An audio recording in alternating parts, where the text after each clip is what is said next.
I'm Todd Jones, recovering from 30 years as a sports writer. Thanks for joining me as I sit down with some of the best sports writers of our time who knew the greatest athletes and coaches and experienced firsthand some of the biggest sports moments of the past half century.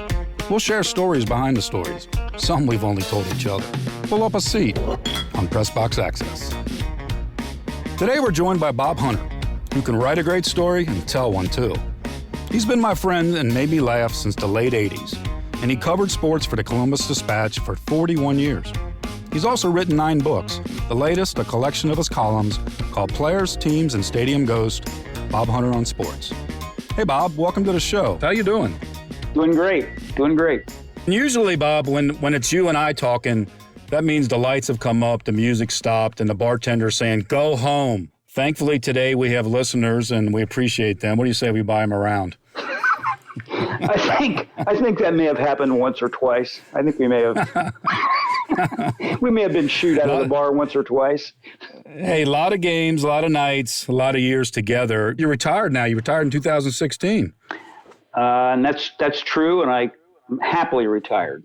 Well, you still write books, right? I mean, you're an author, so. Yeah. No, I still write. I love to write, so that won't end. I was thinking about it. We met back in the late 80s, back in the Stone Age. You were covering the Reds, and I had just started at the Cincinnati Post, so my assumption is that we met at Riverfront Stadium, right? I'm sure we did. Yeah, I'm sure. We could have been a Bengals game, though. I mean, I covered Bengals games, too, back in those days, but probably the Reds. I covered the Reds from, 83 to 93 or something like that, and I'm sure that would have been when I was there every day. So I'm sure I know you were there a lot, so... Yeah. So we just became quick friends early on, and then I joined the Dispatch, Columbus Dispatch in 97, and we worked together for 20 years until you retired and left me behind, you know. There was a day back, I think in the early 80s, where you were with Bobby Knight having pizza at Plank's Pizza in Columbus. Is that right? Actually, it was a lunch, and my boss, Dick Oddie, had covered Knight at Ohio State during his basketball days and was very close to him. And yeah, because he played there. People forget that. Yeah, he played there. And actually, Oddie claims to have talked Knight out of quitting the team a couple times, like on the road. I mean, Knight was a problem child even then, I guess. But yeah, Fred Taylor, the coach, called him the brat from Orville. Yeah. So I was in the office. Oddie says, me and Knight are going to go to Plank's for lunch. Do you want to go? I said, well, yeah, of course. So we went. We were sitting in Plank's. As we're finishing up the conversation, Knight said, I'd like to go up and see the old man, talking about Woody Hayes. And sounds like a good idea to me, Bob. And and so Oddie says to me, well, Hunter, do you have time to do that, to go with us? And was like, oh yeah, I'm not missing that.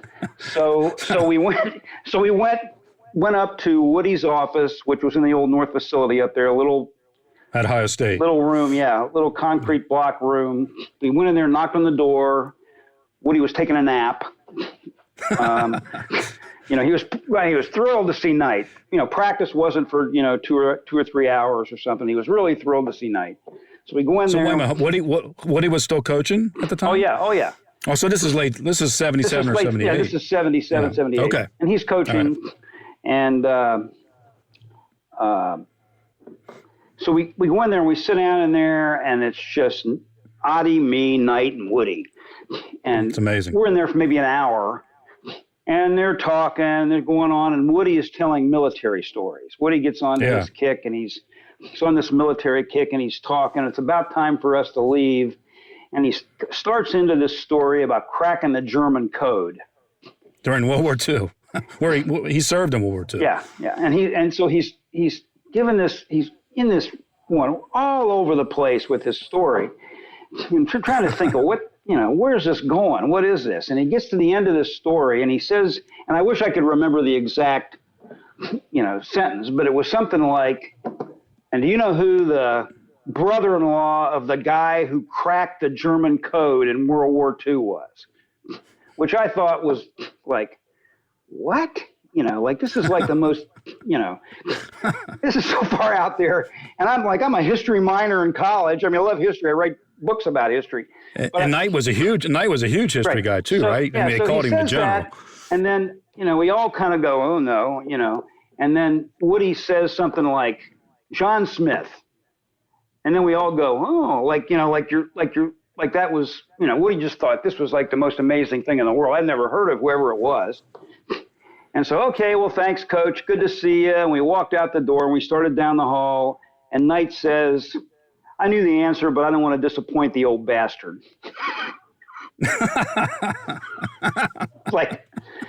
Hey, let's back up here a second. We don't want to leave Woody Hayes behind because you spent 4 years in your hometown of Hamilton, Ohio, working for the Journal-News, and then you went over to the Columbus Dispatch in 1975. A couple years later, you start covering Ohio State football, which means you're with Woody Hayes pretty much every day. Now, Woody has been long gone now, and he's become this mythical figure. What was it like dealing with Woody Hayes every day? And it really was every day. I mean, this was the difference between then and now. I was a beat guy on the football team, so I went to practice every day.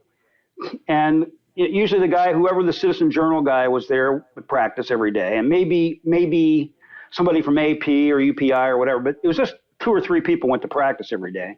And after practice, you went into Woody's office and you sit there and you interviewed Woody in the office. And he was, which of course, you get no time like that today with coaches. You get we're going to have a Monday press thing, and then we're going to have 10 minutes or 5 or 10 minutes after a practice sometimes during the week is all you get. But this was like every day going to see Woody. Some days there'd be 2 or 3 of us. Some days it'd just be me. And amazing. Woody would come in there sometimes, and he would say, here's an article in this magazine I think you ought to read, Bob. I think it'd be good. I think you get something out of this. Which you would not, nobody would ever see this. Like, really, Woody Hayes was, and it was like, he was just genuinely serious. Like it was like he thought of himself as a teacher, and he would say, here, this is a U.S. News and World Report, and here's this article in here on journalism or something, and I think you'd like this or whatever, or something on history or whatever. Then other days you'd go there and he'd say, what in the hell do you want?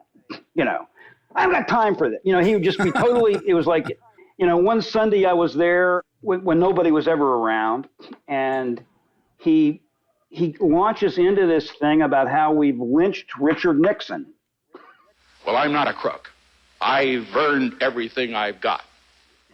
And I was like, okay, I'm not going to debate Woody Hayes about Richard Nixon. I'm just like, oh, yeah, Coach, whatever, But, I mean, of course, Woody and Nixon were buddies. So, that's not that surprising. But his practices, you could never do this now. Woody would pound players' shoulder pads, and he would, hit them in the helmet, and he'd cuss at his assistant coaches, like, what the heck? He fired most of them, like, every day almost. Yeah. I mean, there was one day in the stadium, they had practice in the stadium, and they had left these field seats in the stadium, these fold-up chairs that were down on the track, down at the bottom. Usually they took them out, but for some reason this week they didn't take them out. So all these fold-up chairs were down there by the field, and I'm standing down behind these chairs with Tom Pastorius from the Citizen Journal,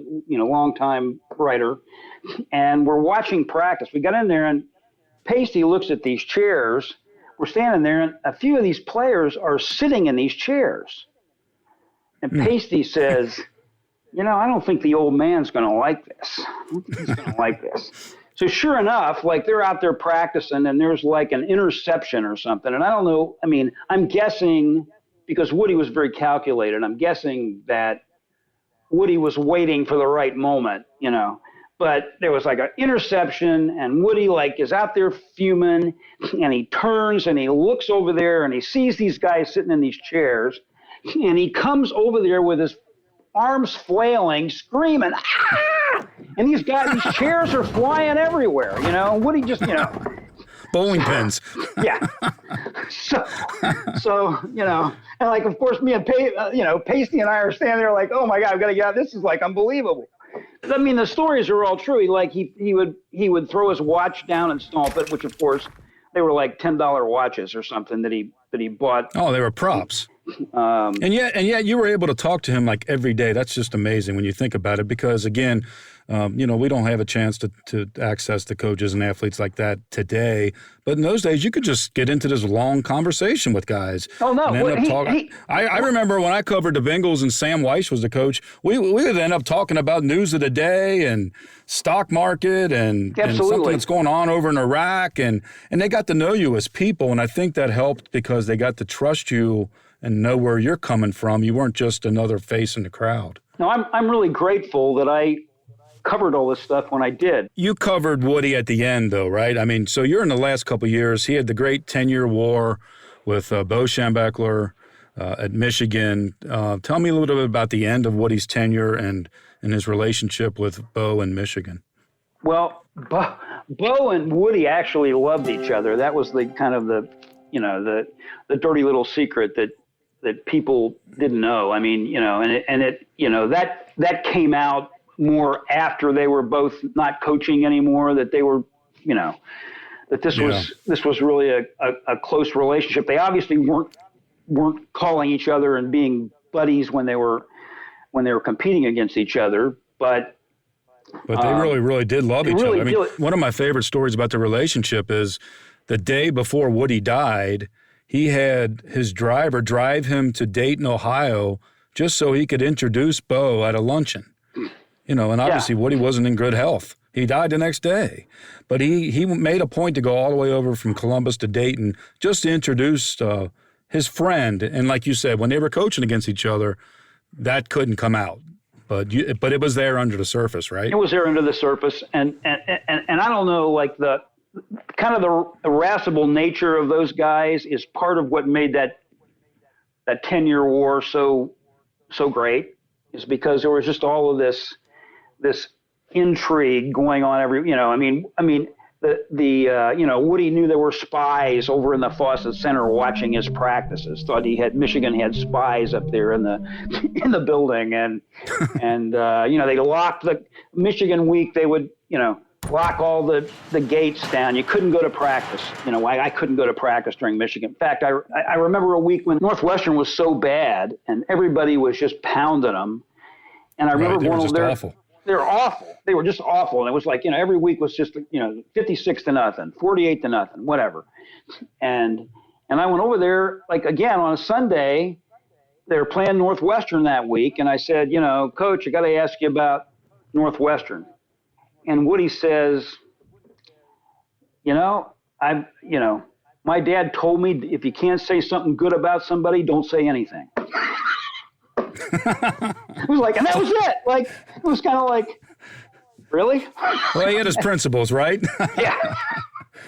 So, well, the thing about Woody, obviously, is he had such tremendous success. He did so many great things. And unfortunately, his tenure ended the way it did against Clemson, where he ends up, slugging Charlie Bauman, the Clemson player, on the sideline. Have your thoughts changed about Woody over the years when you look back and you had that great experience of knowing him?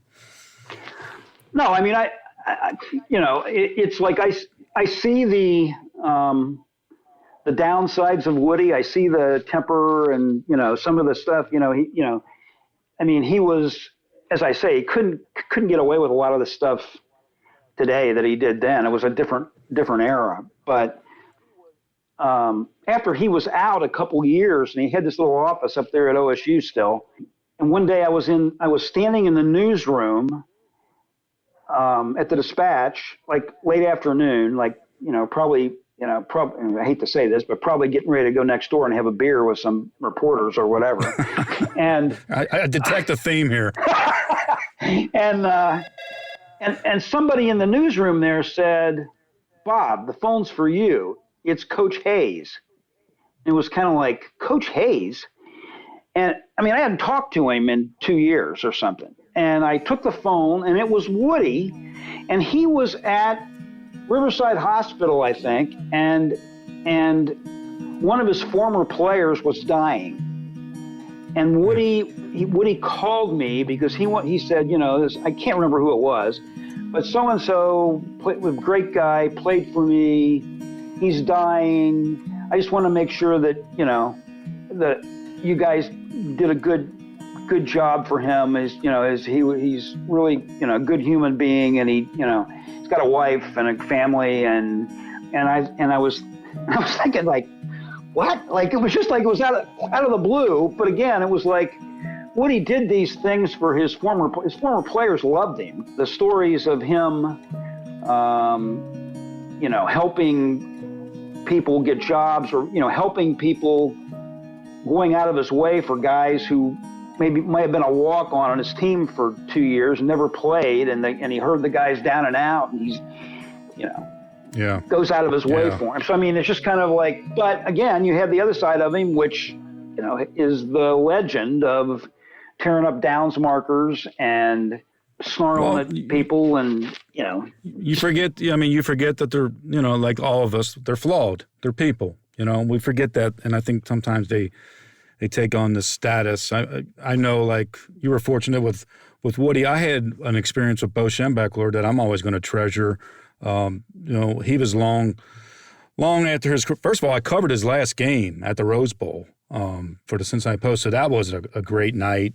Young guy being at the Rose Bowl watching Bo. He lost the Rose Bowl, which he always did, but at the end of his life, in that 2006 lead up to the number 1 versus number 2 Ohio State-Michigan game, I went up to Michigan's game before they played the Buckeyes, and to cover and write about, the Wolverines before the game. And at halftime, I ran into Gary Moeller, who later coached after Bo did. But I knew Gary from when he coached he was an assistant coach with the Bengals. And I said, hey Mo, I hear Bo's here at the game. And Bo had just had a heart attack about 2 weeks before. And Gary said, you didn't hear from me, but he's down the hall on the third door, knock on the door. So I went down and knocked on the door, and Bo was in there, and he was wearing a fedora and his really smart jacket, and he waved me in. And so I go in there, and for the entire halftime, it was just Bo and I talking. And he was just really in a whimsical mood. He was reminiscing. He was talking about Woody. He was talking about the days. And I remember there's a punk rock band in Columbus called the Dead Schembechlers. Yeah. And I even asked him about the Dead Schembechlers. And we just had this conversation, and it just felt like it was meant to be. Wrote a column about it, and Bo died like a week later. And I ended up writing his obit a week later. And so when you have those type of moments, and you had them every day with Woody, it just gives you a perspective, so that when they become like almost like a cartoon character, you had a perspective on Woody that you could understand the different layers to him, just like we all have different layers. Yeah, it's a very good point. I mean, it's true. I mean, it is.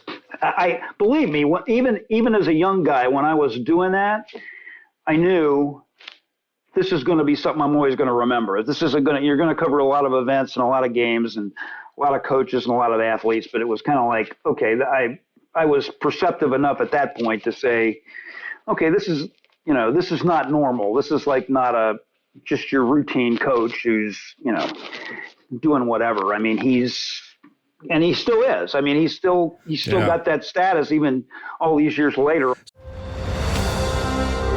I'm Ken Harbaugh, host of Warriors in Their Own Words, a podcast that presents the unvarnished, unsanitized truth of what we have asked of those who defend this nation. As a country, we need these stories more than ever. Stories from Americans who have borne the battle, including 30-year-old remastered interviews with veterans from World War I recounting their time in the trenches of Europe, and with veterans from World War II, Korea, Vietnam, and from our most recent conflicts in Iraq, Afghanistan, and other battlefields Americans may never have heard of. Hear their stories by listening to Warriors in Their Own Words wherever you find podcasts. Some of the bigger moments that you covered involved baseball, and baseball was a big part of your career. You spent most of your career in Columbus, obviously, but you covered the Cincinnati Reds for a long time. And so because of that, you covered a lot of World Series games as a baseball writer. Every paper would send its baseball writer to the World Series. So when I think about some of the most memorable baseball moments, a lot of them happened in the late 80s. So you were there. You're there for the Buckner game, the Gibson home run, the earthquake. Those are moments that I can only imagine what it was like to cover some of that. Tell me, let's start with Buckner. Game 6 of the 1986 World Series. The Red Sox are at the New York Mets, and they're ready to clinch their first championship in 6,000 years. What was it like in Shea Stadium that night? Well, it was crazy, but this was one of those. This is one of those sports writer kind of World Series things where you're.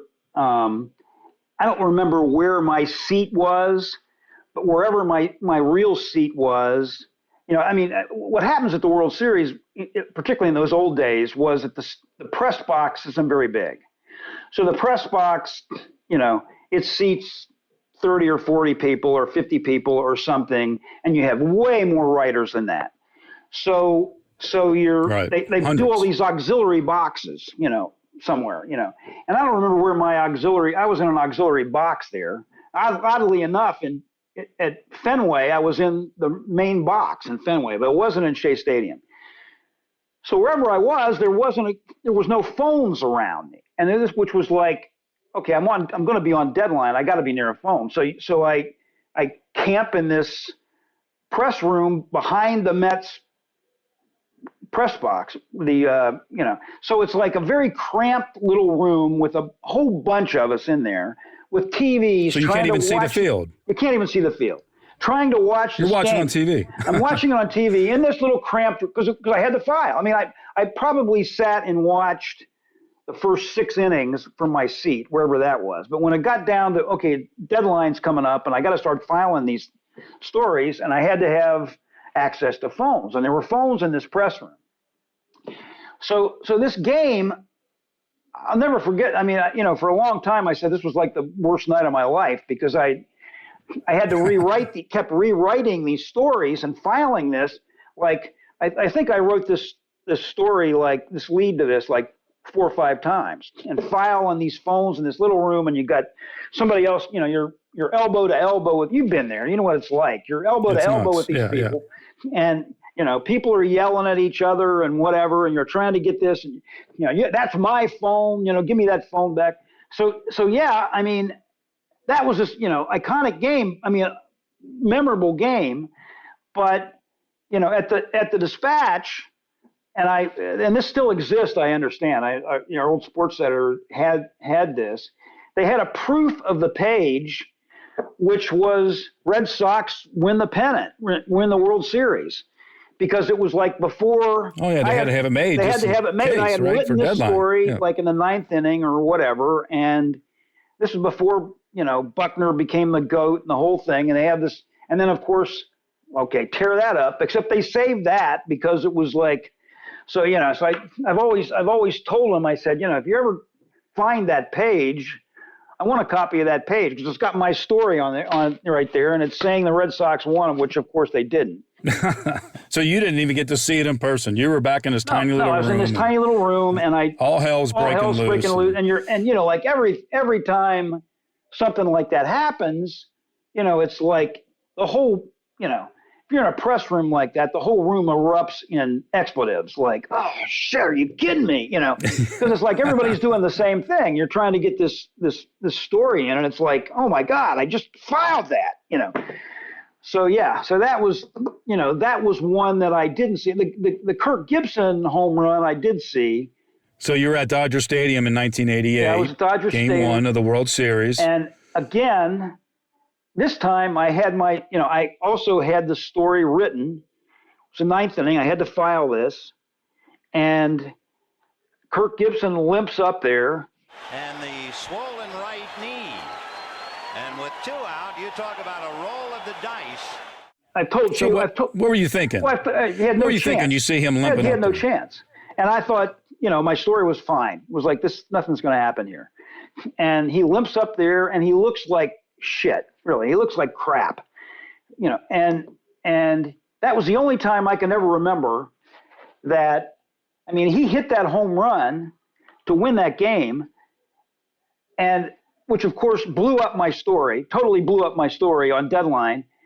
But I was so stunned by the way he looked, by this accomplishment. This guy who looks like a cripple just hit this game-winning home run. And I just kind of stood there with my mouth open like, oh, my God, I don't believe it. It wasn't like, oh, shit, look what happened. My stories blew. You know, it was the only time I can ever remember that happening where I was more in awe of the moment than I was what happened to me. Because, you know, you and I have talked about this before. Like you're a writer on deadline. You're rooting for you. You're not rooting for the for teams. You're like, you know, this is, you know, people say, well, you don't. It's like, no, I've got to worry about what I'm doing. When I was not there, but when I see replays of that, when the ball goes into right field, what I see is behind the stands out in right field, you distinctly can see the red lights on the back of cars of people who are leaving Dodger Stadium. Look for that next time you see the replay. That's one of the most iconic moments in baseball history. What was it like when it happened? Max waiting on deck, but the game right now is at the plate. High fly ball into right field. She is gone. I was stunned, and I mean, I think most of the fans were stunned. I think most of the people were stunned, and I don't think they would have been if Kirk Gibson hadn't looked like he was totally incapable of doing that. You know, I mean, the way he limped up there and the way he swung the bat and all that, it looked like, why did they send this guy? You know, why would you? Yeah. You know, yeah, could have picked anybody on the roster and sent him up there, and it would have been better than this. I covered a few World Series in my time, lucky enough. One of my memories is I covered the World Series where the Red Sox did win it all and they beat the Cardinals. So it's historic, but one of my memories is, like you said, the auxiliary press box, you're sitting in the stands. So I was literally in right field, surrounded by, you know, me and several dozen writers are out there sitting in regular seats with little like tables propped in front of us, surrounded by fans. And again, Saturday night, you're writing all these different versions. And I just remember trying to write while being heckled by the fans. Because the fans kept chanting, media sucks, media sucks. I've been there. And because they were pissed that we had their seats and they were sitting there like chanting, well, we'll take your laptops. So sometimes it's the memory of not actually what happened on the field. It's just behind the scenes that kind of lingers in my own mind. But I wanted to kind of wrap up with some more baseball talk. You started out in Hamilton, your hometown, which is near Cincinnati. You were a young guy in the 1970s. You actually got to cover some of the Big Red Machine.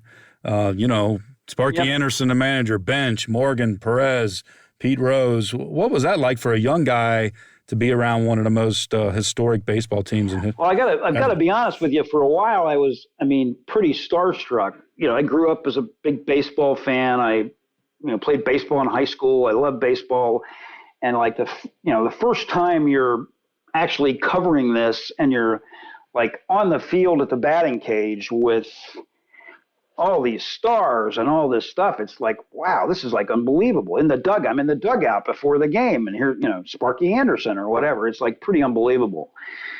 You get over that fairly quickly because you're dealing with these guys, and so you don't think too much of that. But I'm not sure I knew it at the time, but it's obviously one of the great teams in baseball history. There's no equivalent about that at all. And the characters there, Pete Rose is obviously a good example, but I was still in college, or maybe this is when I graduated in 73, and I worked at the Hamilton Journal. Ohio University. Yeah. They just told you to move on, right? They didn't give you a diploma.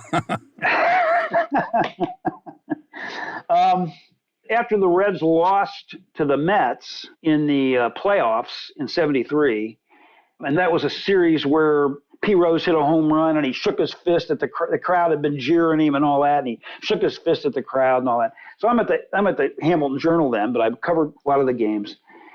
So I went down to Pete's house. This is in maybe December or November or something, to just kind of do some off-season story. I called him up, and he said, "Yeah, come on down." And he lived in like Indian Hill, right? Yeah, he did. Yeah. But he waves me in. We go in the house. We're in there for a few minutes. Haven't even started to do the interview or anything yet, and the phone rings. And Pete goes over and picks up the phone, and he says, "I forgot." I forgot. God damn it, I forgot to. So why don't you have a fit? Because I forgot to pick you up. He slams the phone down. He said, Who's he talking to? Carolyn, his wife. His wife? He says, that was Carolyn. I was supposed to pick her up and I forgot. So it's like, okay, so we start to do an interview, and a little while later, here comes Carolyn with Petey. Petey is like his son, their son, who is maybe, I don't know, 3 or 4, maybe. I don't know. I'd have to look it up. But he was a little tiny kid. And, Carolyn and Pete have a little squabble. And I'm talking to Pete, and little Petey's there running around. And Pete says, Petey can hit him over the house. He can hit him over the house. And he's like, and I'm like, okay. And she goes, no, I pitched to him and he can hit him over the house. And he says, can he, Carolyn? And she just like goes, yeah, whatever. She just like gives him the brush off. So Pete goes, come on, I'll show you. So it's like, okay. So he takes Pete. We go out in his yard. Now we're talking late November, maybe early December. It's cold out there. It's like 30 degrees out there, maybe. He turns on the lights and it's dark. Turns on the lights in the yard. And he stands little Petey over there and starts throwing him wiffle balls or whatever he was throwing him. And the first 2, Petey misses. And Pete goes, oh, this has never happened before. I don't know what's wrong. He's just bristling at this. So Pete's getting upset at his kid. So he finally throws one, and little Petey whacks it over the house. And Pete goes, see, I told you he could do it, which was like pretty amazing at that, like, oh, wow, And so then we're going back in the house, and I remember Pete saying he plays because he likes it. I'm not pushing him.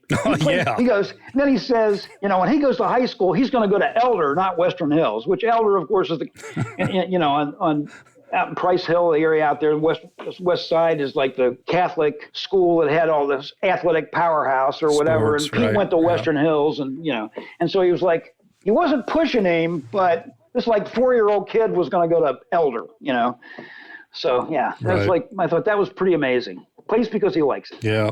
Well, I met Pete late in his own, he was the manager of the Reds when I met Pete, and it was just when the scandal started, to erupt, the betting scandal. And so you knew him all those years. You're at his house in the 70s. You covered all his games. You covered him as a manager. Pete just loved to talk baseball. Right? Every day you could just sit there and talk to Pete forever. That was, I tell people, because they always say, what do you think of Pete Rose? And it's kind of like, well, he's not in terms of his faults, he's not a great human being, obviously. He's done a lot of stuff and that hasn't been admirable. But I said, as a player and a manager, he was like the best.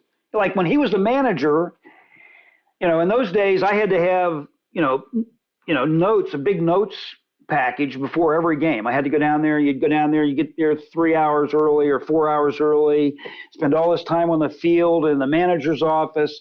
And the thing is, some days stuff happens and some days it doesn't. So the days when nothing was happening, you always knew, well, I just go in the manager's office. Pete will fill this up. It doesn't always end well. And for Pete, it obviously did not end well.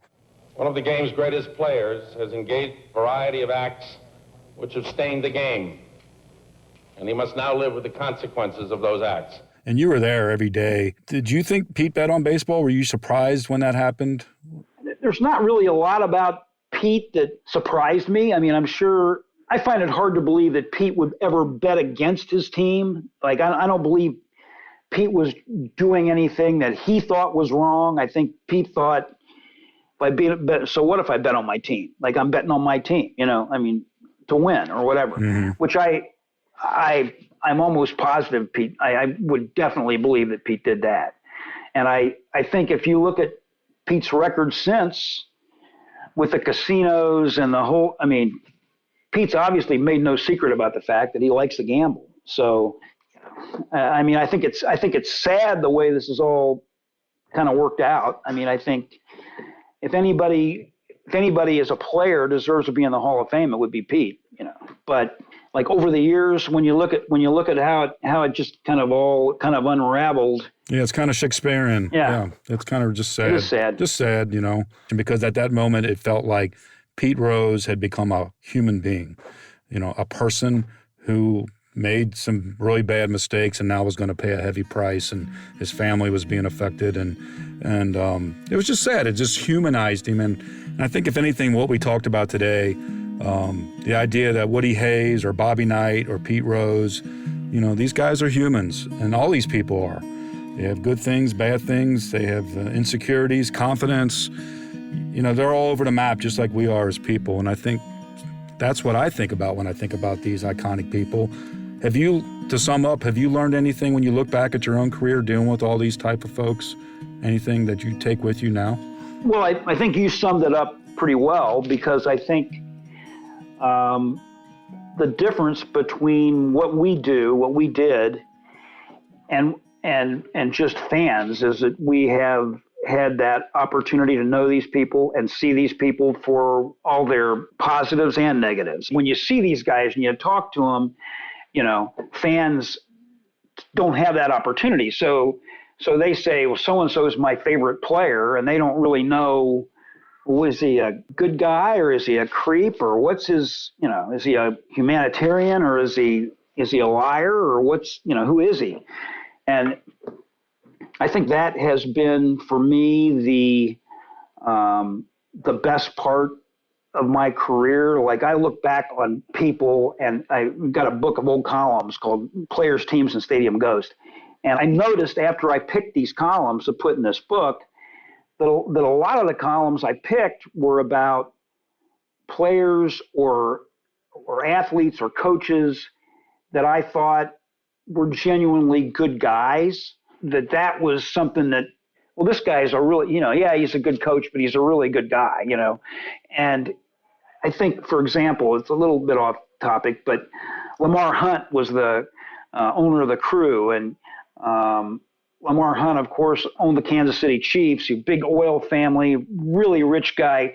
Came up with the term Super Bowl. Exactly. And that was his idea. But he was just a genuinely nice guy, very down-to-earth guy, and it just struck me that this guy was fabulously wealthy, famous, rich, and he was just a really down. I'll give you an example. Like I wanted to interview him one day, and he was here to visit the Crew and the Columbus Crew in the stadium one day, and I said, "Have you got a few minutes?"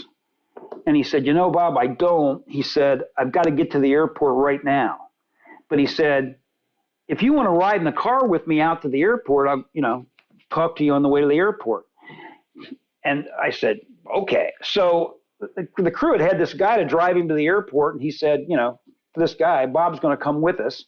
And I sit in the back with Lamar, like for 20 minutes out to the airport, and interviewed him in the backseat of this car. Now, like, if you're not a reporter, maybe that doesn't seem like a big deal, but you and I both know that most the people that you're trying to interview like that, they have an excuse not to be interviewed. They're going to say, "Hey, sorry, I got to go," And Lamar was like, "No, hey, I don't have time to do it here, but if you want to get in the car and ride with me to the airport." To me, that stuck with me as far as, well, this guy is a really good guy. He's not a phony, and he's not struck by his own wealth and fame or whatever. He's a down-to-earth guy. And that's what I say. That's with all these athletes, that's the same thing. That's what I say. Those are the things that I took with me, like, over the years, people that I really liked because they were human beings, and they were nice human beings. They weren't phony for the camera, or there wasn't some secret agenda there that we didn't know about.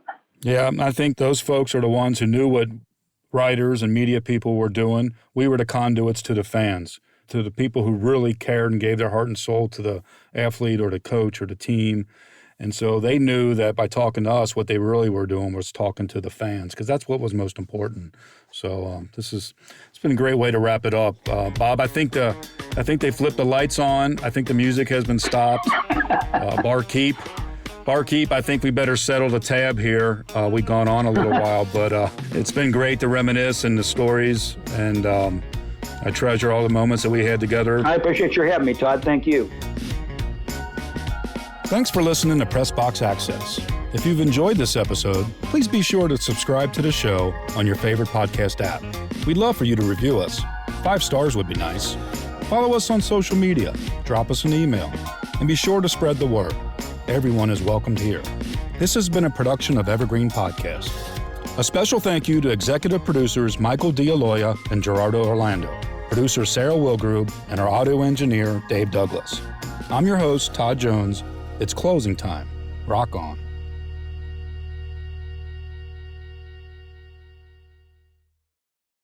Hello out there. Yes, hello out there, everyone. I'm Hal Schwartz. And I'm Flynn McLean. Together, we host a podcast called None But the Brave, which focuses on the music and career of Bruce Springsteen. We begin season 4 of the podcast on September 26th with a look at the 40th anniversary of Nebraska, and we'd love for you to join us. And you can check out our previous 3 seasons right now, wherever you get your podcast. We've also had some pretty cool guests on, like Little Steven Van Zandt of the E Street Band, Brian Hyatt from Rolling Stone, and Ken Rosenthal from Fox Sports. If you're a fan of Bruce's music, you're not going to want to miss our discussions on his past albums and tours.